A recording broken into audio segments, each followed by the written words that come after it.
So, ooh, can I have my mic turned up, please? It's really, really quiet.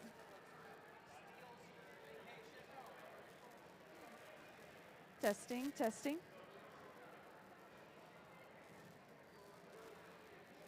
Testing. A little bit louder if you can. Well, very much louder. Testing.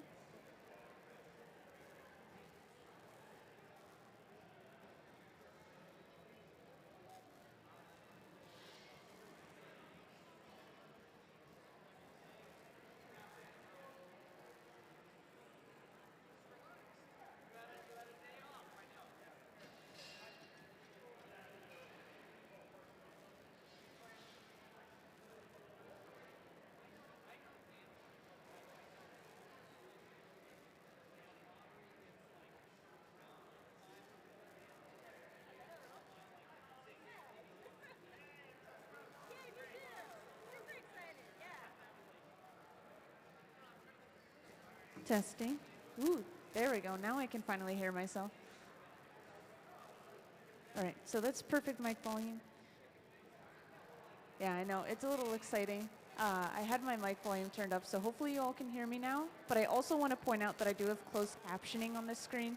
So if and when it gets loud in the hot shop, just follow along up on the screen. And I will kind of just introduce you all to what we have going on tonight. We, of course, have Concert in the Cone that's going to be introduced in just a moment, and they're still getting prepped up there. But we also have a specific group of people on the hot shop floor with us today. This program, or the people that we have here, are part of Hilltop Artists, and I'm actually an alumni of that program myself, so if anyone has questions about it later on, feel free to ask away. But this is a local nonprofit organization in Tacoma that allows kids 12 and up to blow glass. So some people that you see on the floor, they might be in high school, might be even in middle school. There's some alumni and instructors of the program that are here helping these students create this large-scale project. Whenever we have the Concert in the Cone and the Hilltop Artists Third Thursday overlapping, we try to make a piece that kind of brings the two together. So down here, they're creating this sketch on the floor, and this is going to kind of be what you're seeing in the hot shop tonight. It's this large cloud that is blown out of glass, of course. The color, I will point out, is not exactly to what we'll see in the hot shop. I heard that we're going to be working with a purple in the hot shop, so imagine this is purple. But we're going to be creating a bunch of these small scale instruments sculpted out of glass as well that we'll be attaching to the entire piece. So that's what you can expect to see in the hot shop. They're practicing making some of those instruments now over on the right bench, which is the view that we have up on the screen. And whenever we work on a large piece, you'll usually see the main part of the piece being made at the center bench. So I'm assuming that this is the cloud itself that's being formed right here, and this is still the very beginning of the process. And yeah, I think I'll give a little overview of the hot shop real quick too before we introduce our concert folks. So in the back here, I just want to point out something very important. This is our glass furnace. So anytime we go inside of this furnace, specifically with the closed door, we're getting a new layer of glass either on the end of our pipe or over top of what we already have. And it holds a pool of molten glass inside of it at 2100 degrees Fahrenheit, basically just in a giant ceramic crucible. And then these open face furnaces, these are used to only reheat the glass, so we're just trying to make it soft and malleable again. And yeah, that's pretty much it. So I just wanted to give that quick little general overview, and then of course, I want to ask real quick, does anyone have any questions so far? Because when they start playing the music, it's going to be a little bit difficult to ask questions. Yeah, if you do, just raise your hand and I'll come over, even while they have the concert going on, and I'll do my best to answer your questions.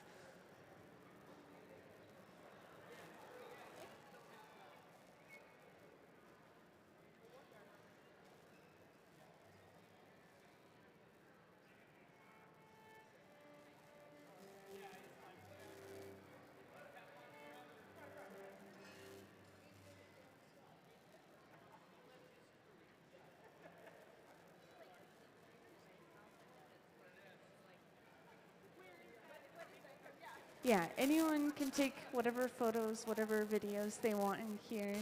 I think that this might even be live streamed on YouTube right now. I'd have to double check exactly, but I think I saw some notification pop up on my phone.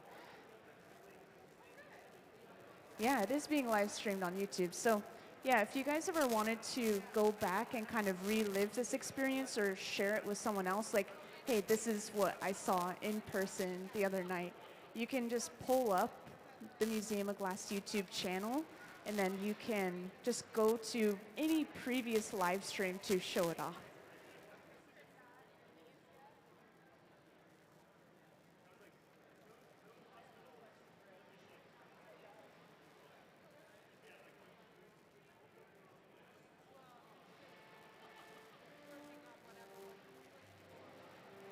And for anyone that's filtering in, I just want to share once again, we have Hilltop Artists down on the hot shop floor with us, local nonprofit organization that allows kids 12 and up to blow glass, which is why you might be seeing some youth on the floor today.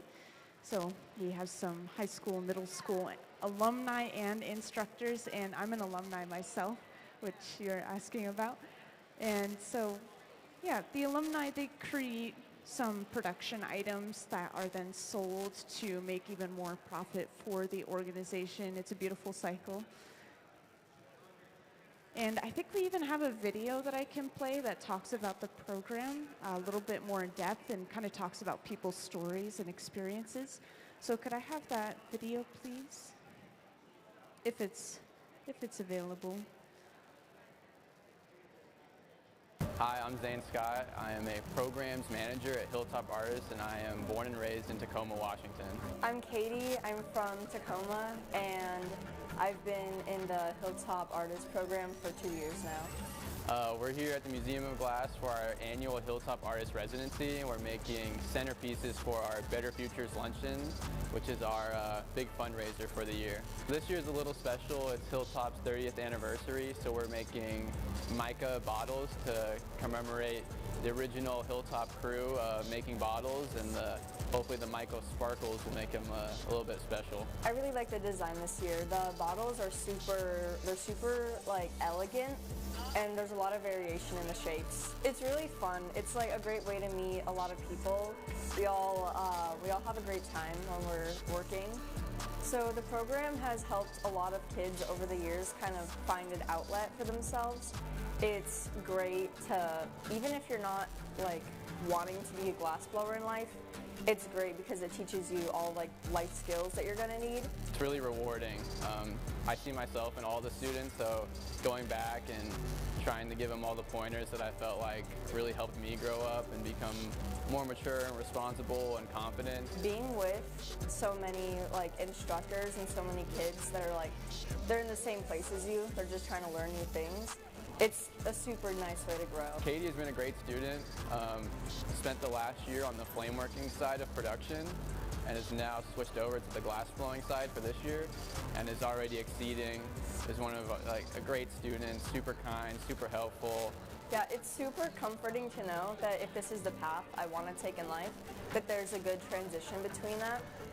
Yeah, working with the museum has been, I would say, almost life-changing. It's working with them is seeing the best of the best and seeing how it's done, and seeing it like local too is really cool as for a local kid to see that like you have some of the best in your neighborhood, your backyard to go check out and learn from, and they're all so cool and kind, and I've learned so much as a glassblower and a person, and I also think the team learns from the students and they keep them young, and it's just a fun learning experience for everyone. You can do a lot. Like there's a lot that you can do here, and just believe in yourself, and you'll be all right.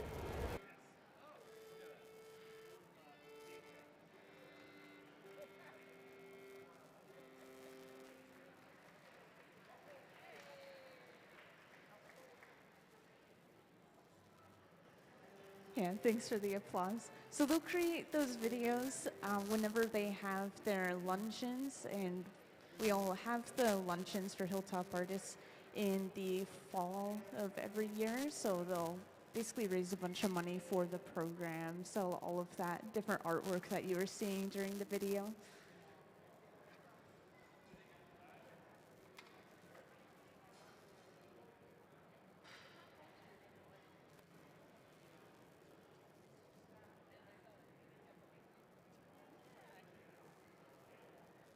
So we're actually starting to blow this piece out at the center bench. What?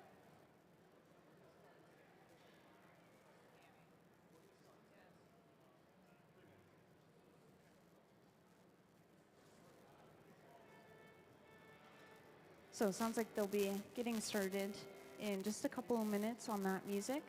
And whenever they do, I'm going to be silent during their playing of the music, of course. So once again, if anyone has any questions during that time, feel free to raise your hand and let me know.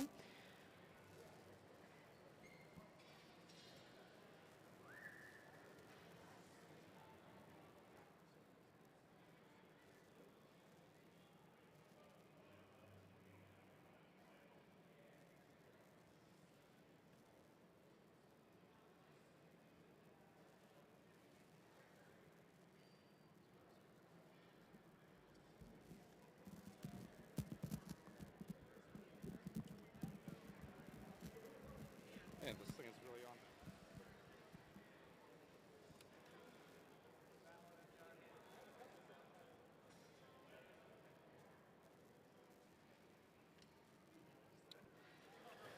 Hello, everyone. Welcome to the Museum of Glass for our concert in the Cone on third Thursday.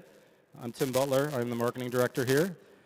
With us tonight, we have Kareem Kandi World Orchestra with joining them is Northwest Sinfonietta, as well as you have been watching Hilltop Artists doing the glass blowing on the floor. Tonight, the point of Concert in the Cone is that the artists on the floor are going to make something that kind of coincides with what is happening on the stage up here. So we'll update you a little bit during the performance about what they're making, but for now, I will introduce Kareem and Karen, and yeah, we'll get going. Oh, okay. Thanks, Tim. Hi, everybody. It's lovely to see you here. Some of you are still wearing coats. We'll see how long that lasts. My name is Karen Chu. I'm executive director and violinist with Northwest Sinfonietta. And it is always just a thrill to be able to play in the hot shop for all of you lovely people. It's wonderful to be able to collaborate with Hilltop Artists and the marvelous students and see what they are working on and honing their craft. And we love, love, love to play with Kareem Kandi and his World Orchestra. We have a really special program planned for you, and Kareem will tell you all about it. We want to thank Museum of Glass for hosting us.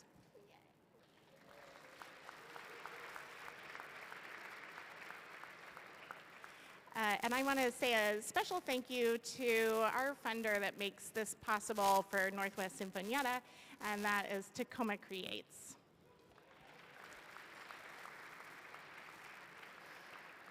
I also want to mention that I started working the line, but I didn't get very far. We have here tonight BOGO vouchers, buy one, get one free, for Northwest Sinfonietta's full orchestra concert in January. It will be at Schneebeck Hall on the University of Puget Sound campus, and it's a very special concert. We are performing Beethoven's Triple Concerto, which is rarely done because the soloist is literally a piano trio of players within the orchestra. So it's very special, and we're also giving the world premiere of a new piece by a Northwest composer, Nancy Ives, called Immortal Beloved. It explores, so Beethoven wrote this beautiful, beautiful love letter, and nobody knows who exactly it was to. He called them his immortal beloved. And so it's one of the great mysteries of classical music. And this piece is going to explore who those women might have been and give voice to them, which they would not have had at that time. So very special concert. We hope you'll join us. If you didn't get your voucher, Bryn, who is one of the museum volunteers, can hand them out to you as you leave the hot shop. So thank you again for coming, and I'm going to hand the mic over to Kareem. Thank you, Karen. Well, it's been said before, and I'll say it again. Welcome. Thank you so much for coming to the Museum of Glass. It's an honor to be here to play for you tonight. It's an honor to be here to be in such good company with all these very talented and wonderful musicians, as you're about to hear. This is our second installment of this project. We did this a couple years ago, and glad to be doing it again. What we're going to be doing is all the pieces that you're going to hear tonight are original compositions of mine that have been adapted for this format. So the first piece we're going to play for you is, I did a project a few years ago called the Tacoma Suite, where I wrote different pieces and styles of music based on different areas around the city of Tacoma. So this first piece is an excerpt from that, and it's about Pacific Avenue. Now, I've lived in Tacoma now since 1979, and there's a lot to be said about Pacific Avenue. But on a Friday night, late at night, when the clubs are going strong, lots of things could happen. So this piece is about that, and it's entitled Mating Rituals. Hope you like it.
Thank you very much. You heard from John Hanson on the piano. How about it, John Hanson? Brandon Vance on the violin. And Jacques Willis on the drums. This next piece we'd like to play for you is a newer composition. For the last 6 years, we've been very fortunate to tour in Europe and down in the south of France, and there's an area there down by Biot, Antibes, that area. They have a massive, massive history, centuries, and originally with folks from Catalonia and that influence, and the Cartho-Ligerians, and then they had beef with the folks in Antibes, so they brought in the Roman Empire, and the Roman Empire kicked their butts and took over. And that went on for a long time, and then the king of the area, not the Roman Empire left, and there was a king in the area, and it kind of became more of agrarian, agricultural, a lot of arts, and then there was the plague that wiped everybody out. Like, a lot of stuff's happened, and then after a while another king came in and cleaned things up, and then that area became known for arts and textiles and creativity. So despite all the hardships, the people lived and thrived, and they've got an amazing culture. You Google it, you'll see what I'm talking about. Anyways, this song is about that, and definitely as I was thinking about that, the melodies were inspired by that, and it's dedicated to the people in that area. It's entitled Resilience. Hope you like it.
All right, again, you heard from Brandon Vance on the violin. How about it, Brandon Vance?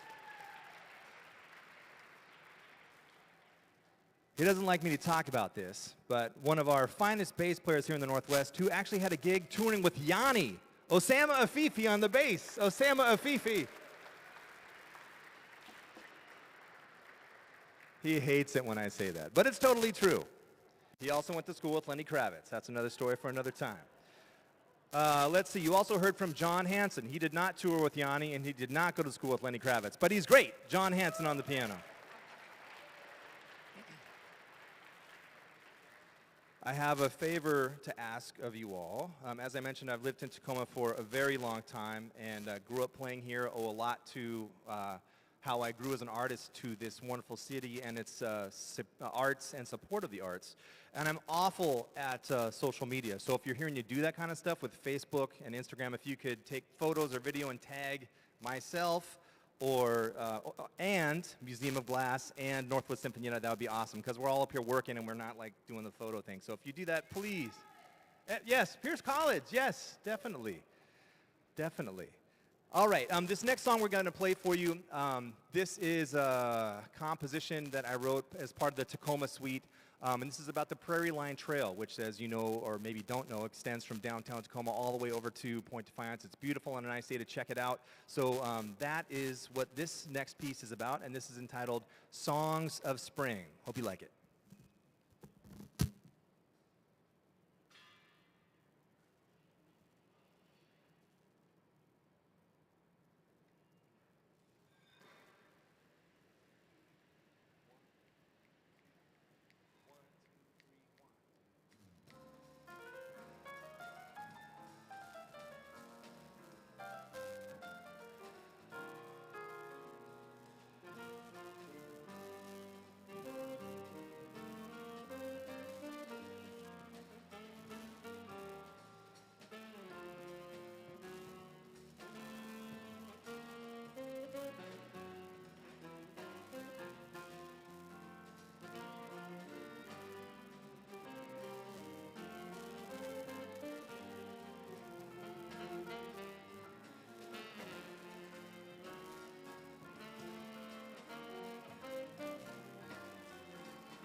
All right.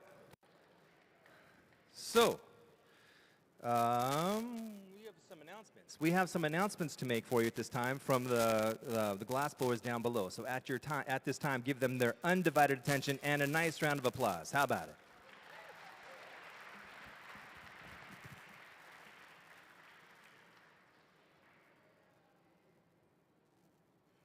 Right.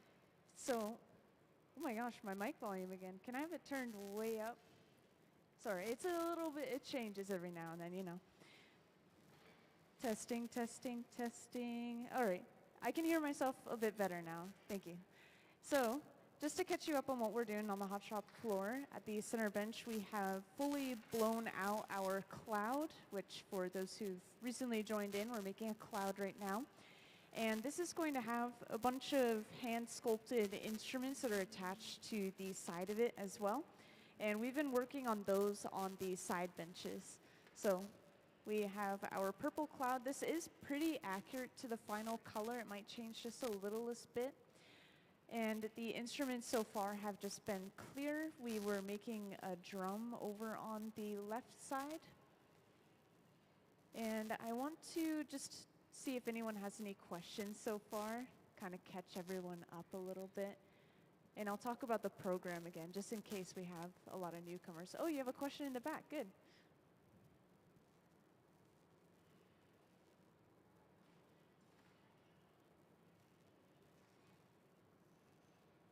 Sorry, you're going to have to speak up a little bit.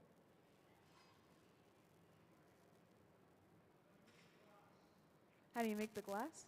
So the glass that we use in this hot shop is a soda lime glass. It's mostly silica sand, like any glass sand. And then we have a little bit of soda ash, a little bit of limestone, and that actually lowers the melting point a little bit.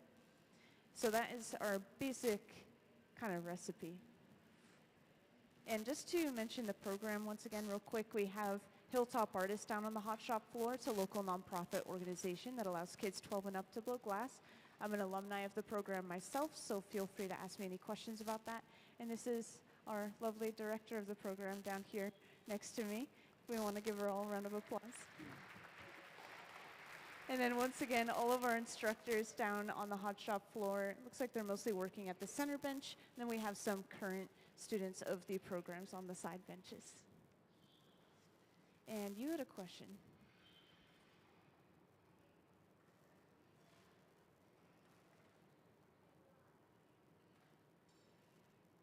Said where?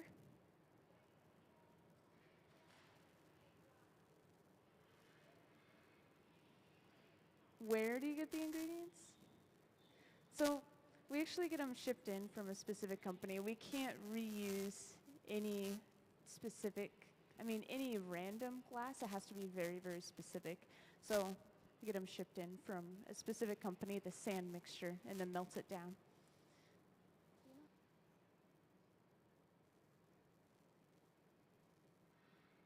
Okay, so if anyone has any more questions, feel free to ask away. When they start the music again, just raise your hand and let me know, and I'll try my best to answer. But I'm going to hand the attention back to our lovely orchestra up there, and thank you very much.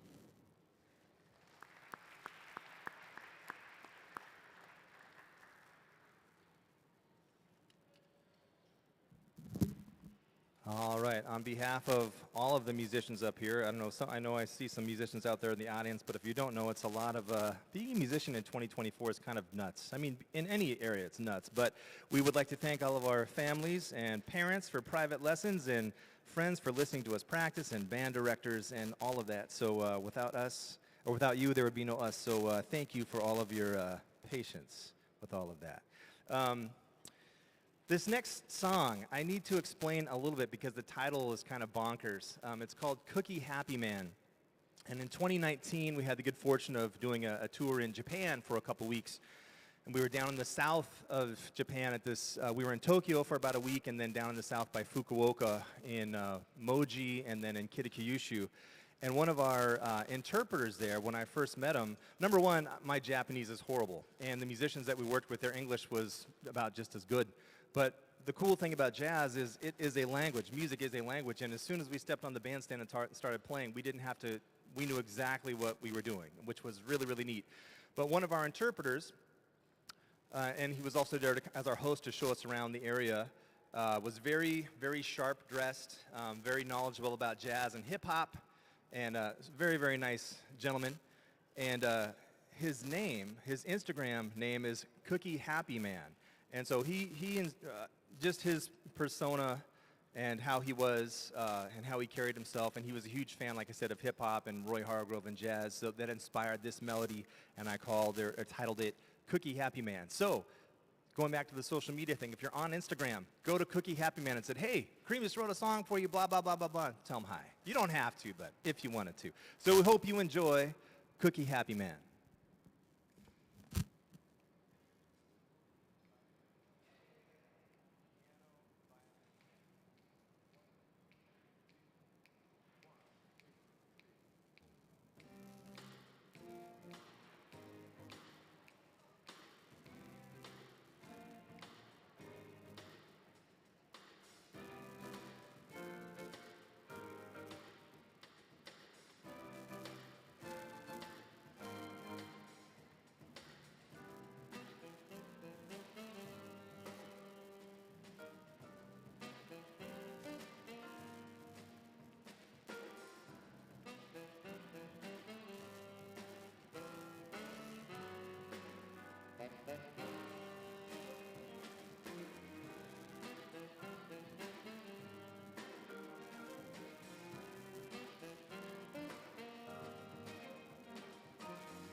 All right, again, you heard from John Hanson on the piano. How about it for John? Brandon Vance on the violin. Jacques Willis on the drums. All right, this next one, this is a piece called Hourglass. This is a tough one to play. This is about when you have a friend or a loved one and they're getting older and you have a moment of clarity, like you can see them slowing down or things are changing, and you have a moment of clarity where you remember them like they were like 10, 15, 20 years ago now, and then you see them as they are now, and then you realize, well, they're not going to be around forever. So I wrote this for a Cavalier King Charles that I had for about, this was like year 10, I wrote the song. Year 13, that's when they transitioned, and yeah, it's still a tough piece to play, and I wrote some music after this that I can't play it. So we hope you enjoy Hourglass.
All right, we got one more song to play for you. Before we do that, I'd like to take a moment and introduce you to these very talented musicians that I have the pleasure of spontaneously composing some music with you for you this evening. So, without further ado, on the violin, how about a nice round of applause for Brandon Vance? Brandon Vance.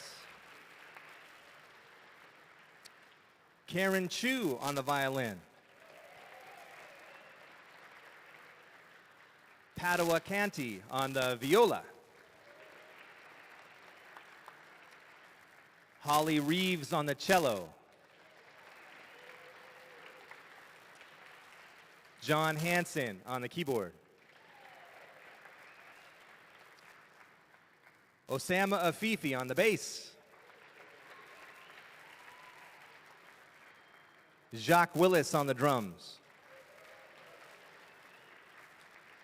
And my name's Kareem Kandi. On behalf of all of us, thank you so much for coming out and joining us tonight. It's been a sincere pleasure playing some music for you. And again, how about a nice round of applause for Tim and all the folks here at the Museum of Glass for making things possible. Right there.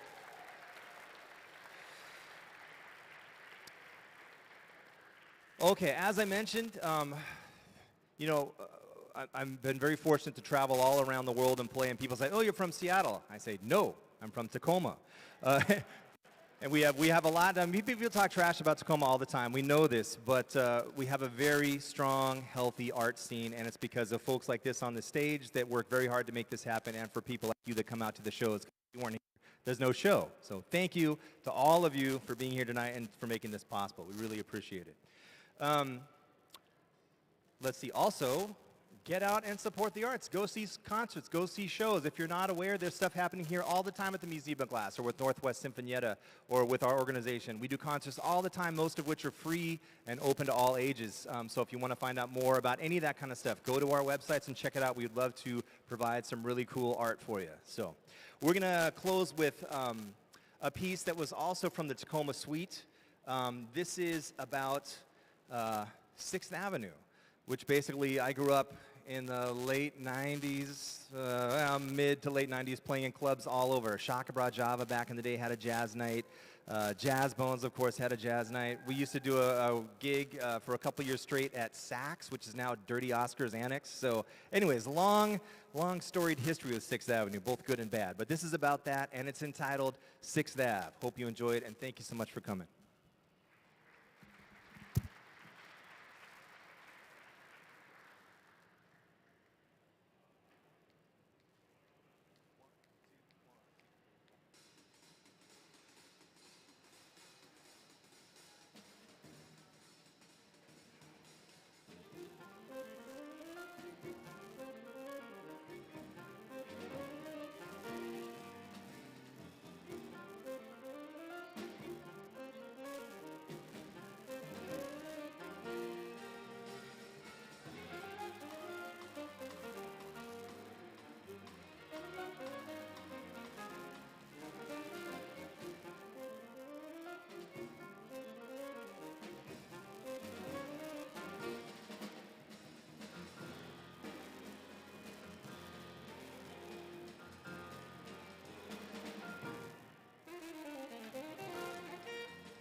Thank you so much, everybody. On behalf of all the musicians up here and the folks at Museum of Glass, thank you. It's been a pleasure.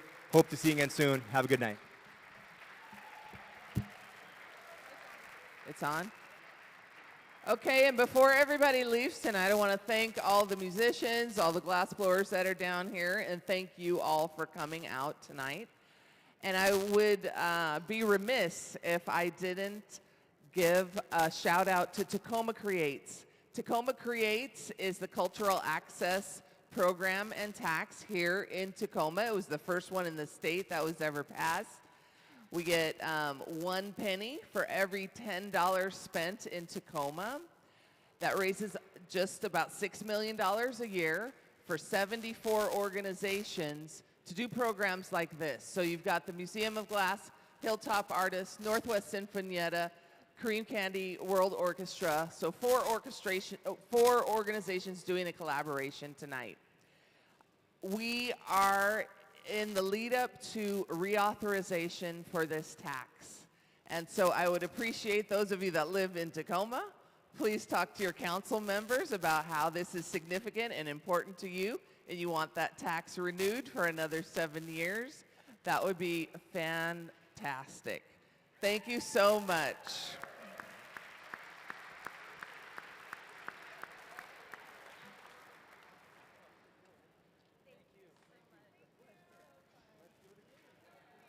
All right, so the music has stopped, but the action in the hot shop has not. So we are going to continue to work on this project until it's done. It looks like we're getting relatively close to finishing it off. We're just reconnecting, continuing to connect all of our instruments to the side of the piece, which, yes, once again, these small bits of clear glass, these are individual instruments. I'm sure we'll get a nice shot of it in a moment.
Yeah, so I had a question about where this piece ends up, and I just want to answer on my microphone if anyone else is curious. But apparently these pieces end up at Hilltop Artists itself, so you guys can check it out during the winter glass sale coming up pretty soon.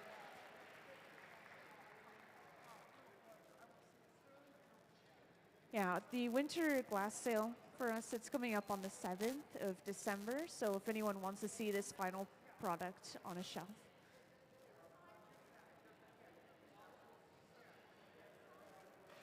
Oh, yes, so the finished piece will be available at Hilltop Artists. Yeah, Hilltop Artists. The place that we specifically hold all of our glass is technically at a middle school. It's called Hilltop Heritage. So if you're looking for an exact location, that's where you can find us. That's where we have the studio. That's where we have all of the products for sale. And that's where the sale will be held.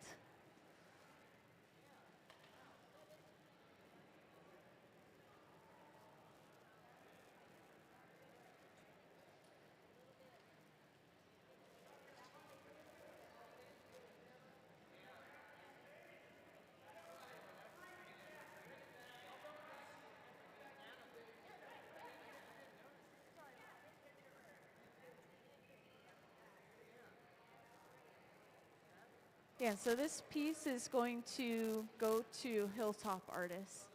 Yeah, so I think that it's just going to be displayed there. I think they kind of collect them and create them each time we have an important event like this. So we have a piece that is somewhere along these similar lines. It's like a scroll of music.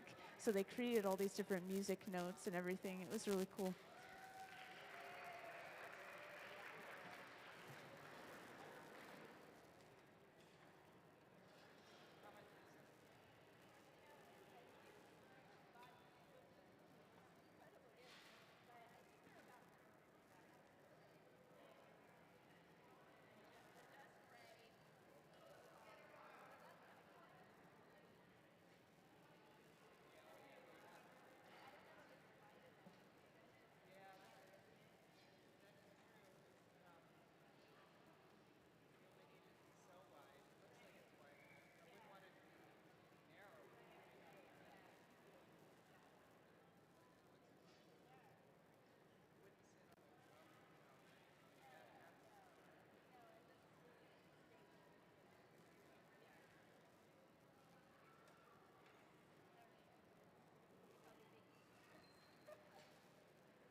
So I'm not sure how many new people we've had kind of trickle in here and there, but I just want to point out once again that we have Hilltop artists down on the floor, including myself. This is a program that allows kids 12 and up to blow glass, a local nonprofit organization here in Tacoma. And we are going to have a winter glass sale coming up soon on the 7th of December. So that was something I mentioned just a little bit back. And this piece that you're seeing here now, you'll be able to see it up close and in person as a final product there. And we are pretty much just finishing this piece off. We're getting ready to break it off by kind of cinching down on this connection we have in between the pipe and the piece, just kind of weakening it. And then eventually to break a piece off of any pipe, we actually apply some water, and this water cracks the glass. So we're physically breaking a part of the glass to take it off of the pipe, which can be a little bit scary, but we know how to control it.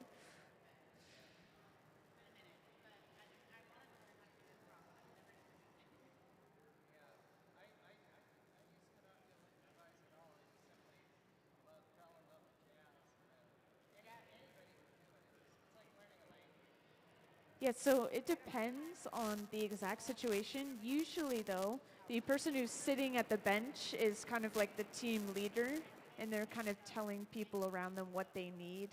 They're called the gaffer.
So we're heating up just one side of this piece, and it might be a little bit hard to tell just based off of the angles and how they have to keep turning, but this side that they're heating up is supposed to be flat. It's supposed to be where the piece is going to sit on a flat surface, such as a table. So they're going to probably re-flatten this and just make sure that it's completely straight and even so that it does sit and rest nicely on a table. And that's why these torches are so helpful. Obviously, we have our furnaces as well, but this heats up the entire piece overall, and so we don't want to affect everything when we're shaping it again. We just want to touch up the bottom. So we're focusing all that heat using this fluffy flame, which gets up to around the same temperature as the furnaces, by the way, about 21 to 2300 degrees Fahrenheit. So we're flattening the bottom just a little bit using this corkwood paddle.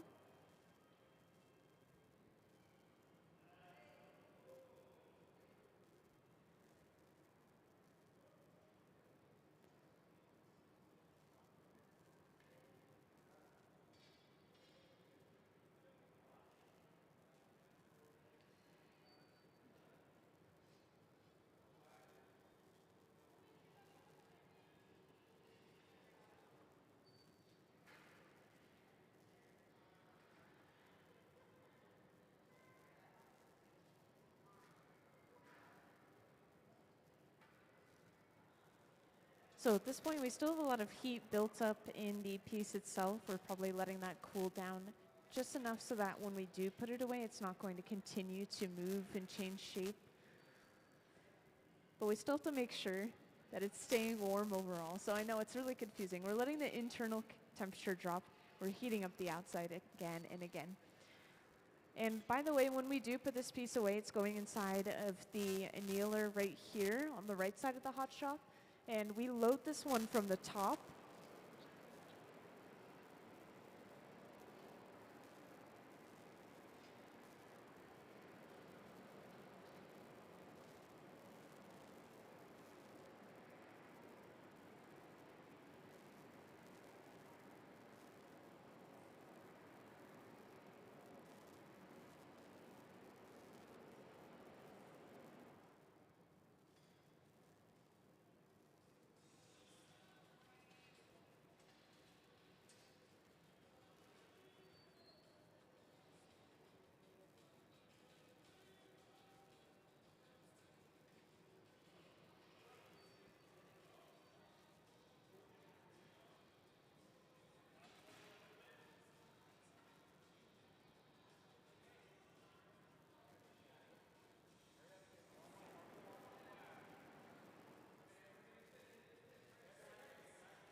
So somebody suited up in a big shiny suit and these Kevlar gloves. This allows us to physically pick up this piece of glass off the end of the pipe to put it away.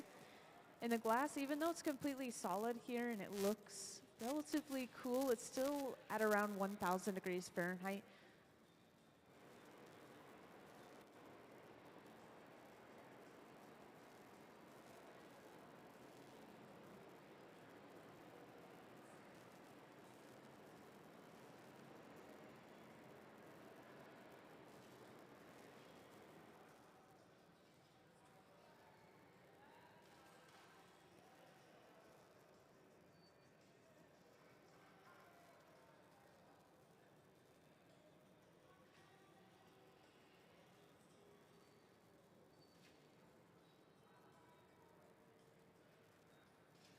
So as I mentioned earlier, to break this piece off, we apply a little bit of water, a pair of tweezers, and then all we have to do from here is tap the pipe, and that should pop the piece right off into those Kevlar gloves.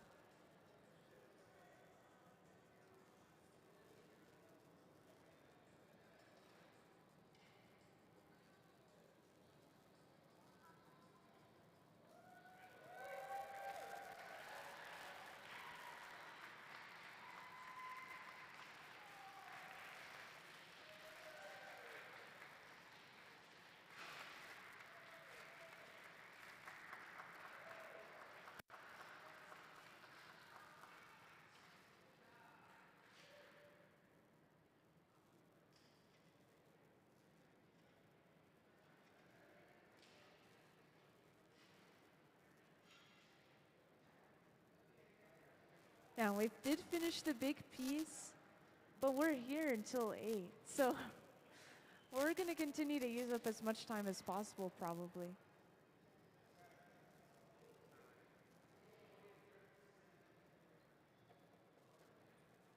Yeah, so we're going to do something called free blow. They just get to make whatever they want as individuals on each bench, and they'll probably just cycle through a couple of people each time and continue to make some smaller things. And with the holidays coming up, it's going to be perfect timing. They could probably make some small gifts, ornaments, things like that. And yeah, just if anyone has any questions, feel free to let me know. I'll just kind of continue to follow along with what they're doing in here.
So just checking in with the individual benches and keeping you guys updated. Over on the right bench, we are going to be making a cup that has hopefully a nice thick bottom. It's actually kind of hard to get an icy bottom on a piece. You have to maintain a certain thickness in one area while thinning other areas out. So we'll see that happening over there.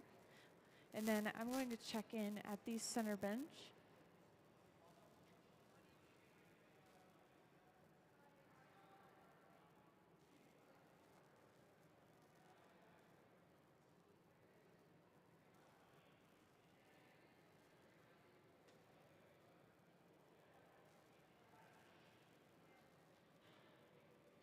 And at the center bench, we'll be seeing a bottle or a vase.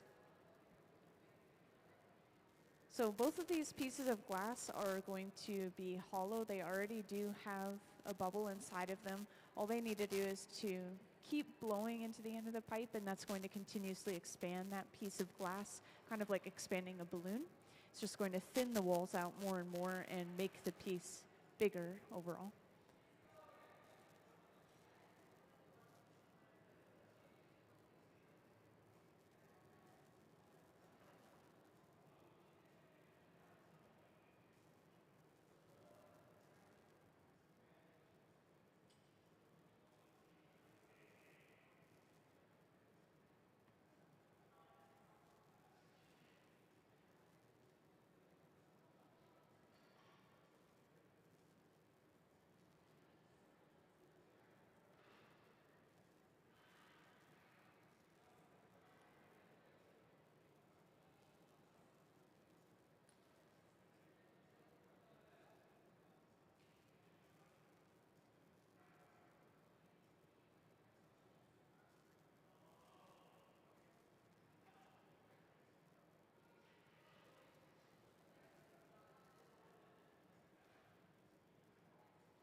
Yeah. No, thank you for asking. I got it. I really appreciate it.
So at the center bench, we've blown this bubble out quite a bit, and then we actually pulled some of the glass outward, which stretched out just a portion of that blown glass, and this creates a really nice long neck. This is something that is pretty commonly done for bottles and vases, especially by professional glass blowers. It's pretty hard to pull that glass out and have it be a really nice, even, straight shape.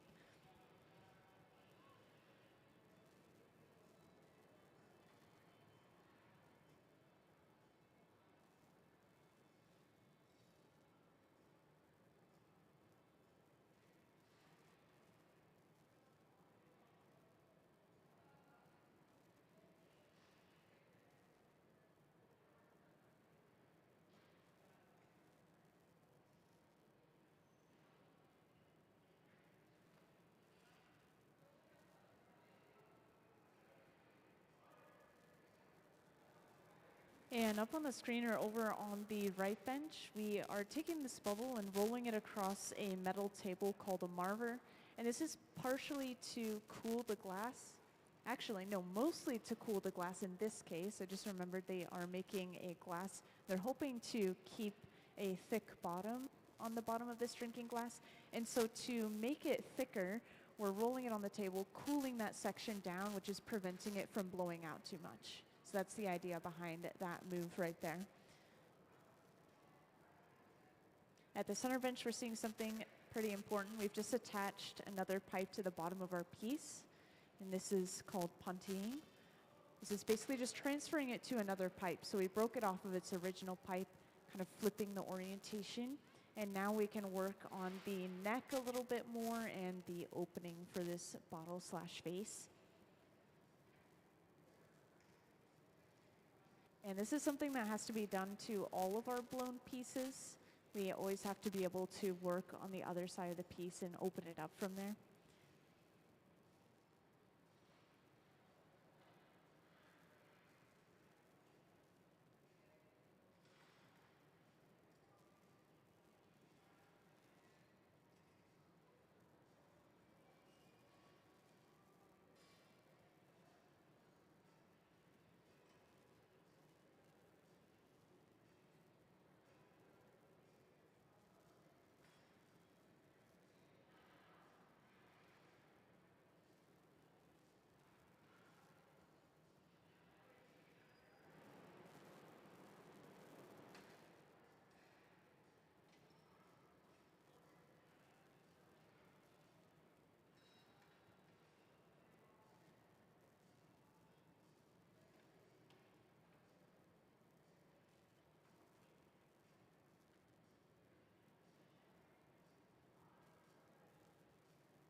Yeah, if anyone's curious, those are all the bits of glass that didn't make it. But that bin that they just went into, that's specifically a clear glass only bin. So we can just crush it back up and throw it into the furnace and completely reuse that clear glass.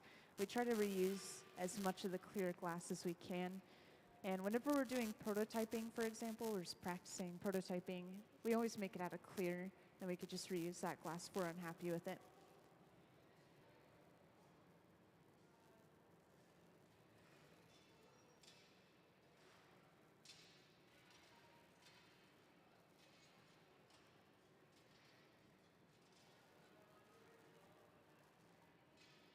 Oh yeah, I didn't really get to point out this piece of equipment, but we used it quite a bit earlier when we were making that larger piece with all these instruments attached to one side of it. And this is really important. This is the garage. It keeps things warm at 1,000 degrees Fahrenheit. And that is kind of a happy medium temperature for glass. It's not hot enough to change the shape of it. It's not cold enough to let it break. So we created all those bits one by one, and just placed them in there to keep them warm. And then we just pulled them out one by one and attached them to the piece.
So up on the screen, going back to our right bench, we're blowing this piece out a little bit. We're keeping our jacks on the side of the piece, which are those two metal blades. And then we're also pushing on the bottom of the piece, and this is flattening the bottom. So 3 individual movements done by 3 individual people all at the same time. You can see why it's so important to have a team when it comes to glass blowing. And this is all just to create a really nice, crisp 90-degree angle on the bottom of the piece. That was it. Just to create that angle, we needed 3 people.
So we just finished that piece at the center bench. The reason we torched the bottom is to mostly just prevent any cracks that we've made from traveling through the piece, because we always have to crack the piece off of the pipe. And that is safely put away in the annealer. That was a successful break. We had a little bit of a scare to start with. It wasn't coming off of the pipe, but it did eventually come off cleanly. And over on this right bench, we have transferred our piece to another pipe. We're getting ready to open it up and finish off that cup.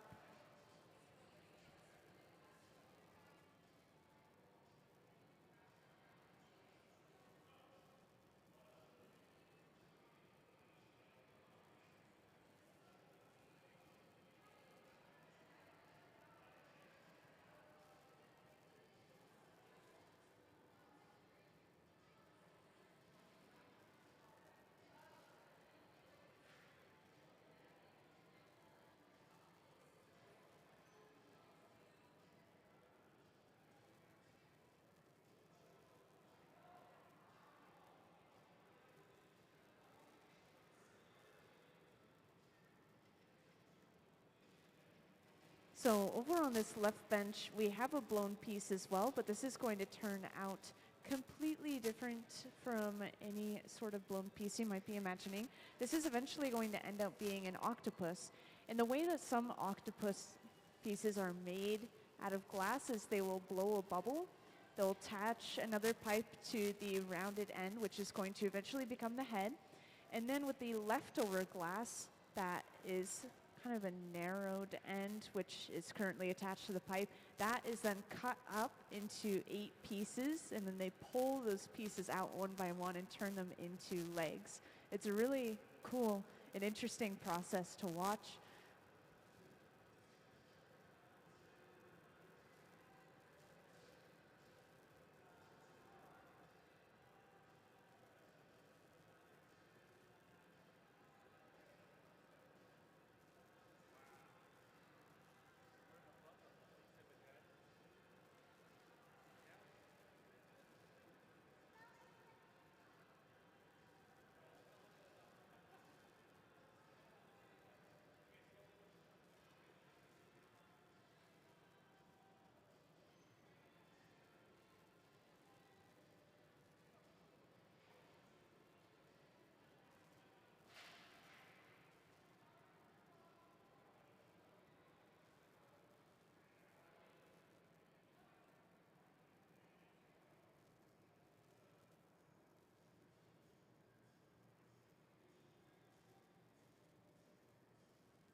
And of course, we successfully finished our cup over on the right bench, and that's also gone into the annealer, which if anyone hasn't seen it yet, I just want to remind everyone, this annealer sits right at around 925 degrees Fahrenheit usually. This one is at 890 right now, still pretty hot. And it'll stay at that temperature until we're done working for the night, which then we just press a button and it's programmed to slowly cool down.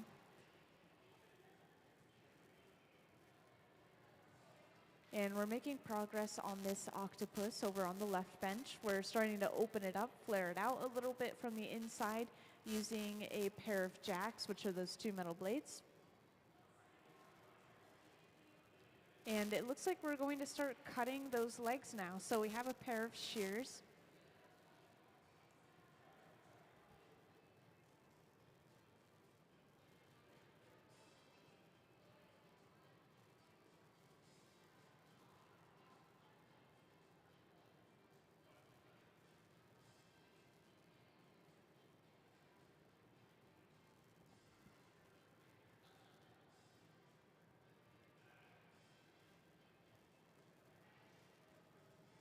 Yeah, it looks like we're starting off with 4 cuts. Then what we do is we just separate those 4 individual pieces into 2, which of course creates a total of 8 legs.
So for anyone that has recently joined in, we have Hilltop Artists down on the hot shop floor right now.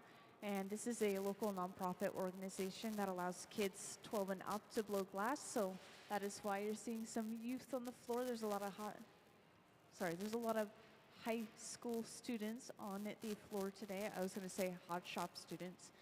But yeah, we are in a sort of free blow period right now. So we're getting to make whatever these guys want just for the last little bit of tonight that we have. So up on the screen, we have a view of the left bench, and we're making an octopus. And then over at the center bench here, it looks like we are working on a bottle. And we've just transferred it to another pipe. We're getting to open it up and fix up the neck now.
Yeah, I just want to check in, see if anyone has any questions so far. If you guys ever do have any questions, feel free to grab my attention and I can answer anything about basically the museum or glass in general, or even things about the program that we have here today, of course.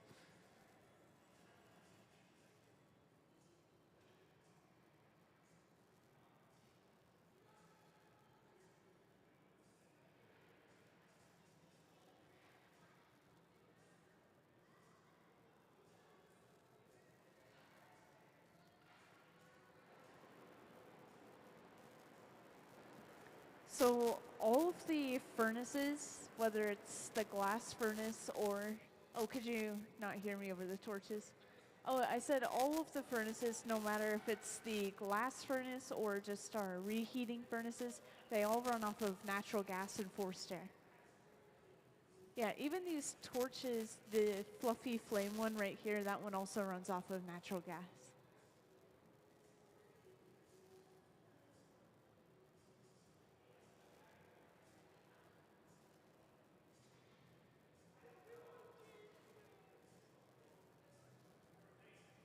And we finished our little octopus over on the left bench, so we're putting that inside of the annealer as well.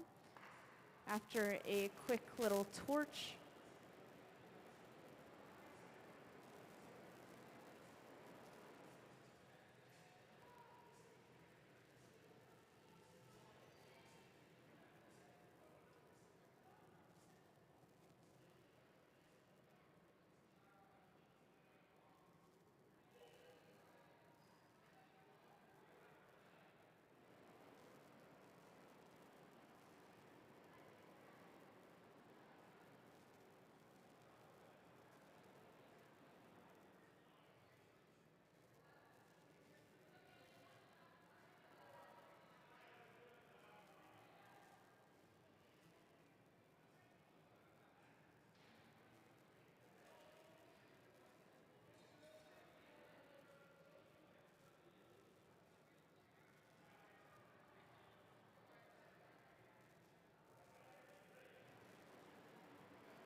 and the center bench, at this point we're getting ready to break this piece off and put it away as well. So we're torching the bottom, that area where the glass is physically on the pipe, and we're going to torch that until we see a little bit of movement usually, and then we apply some water to crack that connection and break it off. And when we place the water, it's really tricky. We're trying to place it right on the very end of the pipe, but we don't want to touch the bottom of our piece, otherwise we're cracking the bottom of our piece. So it's really just this super tiny margin of error that you cannot stray outside of.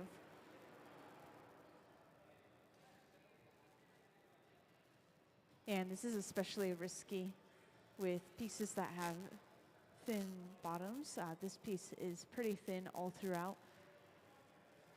So we'll have to be careful breaking this piece off.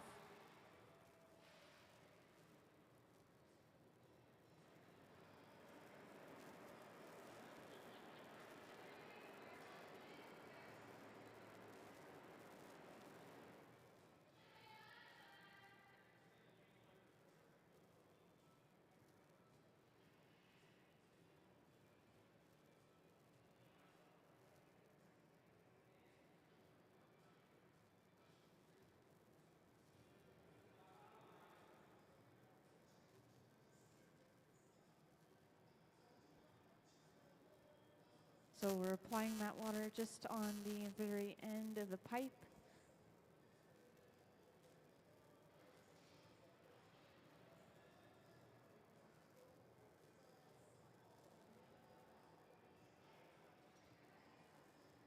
And then we give the pipe a tap and it pops right off.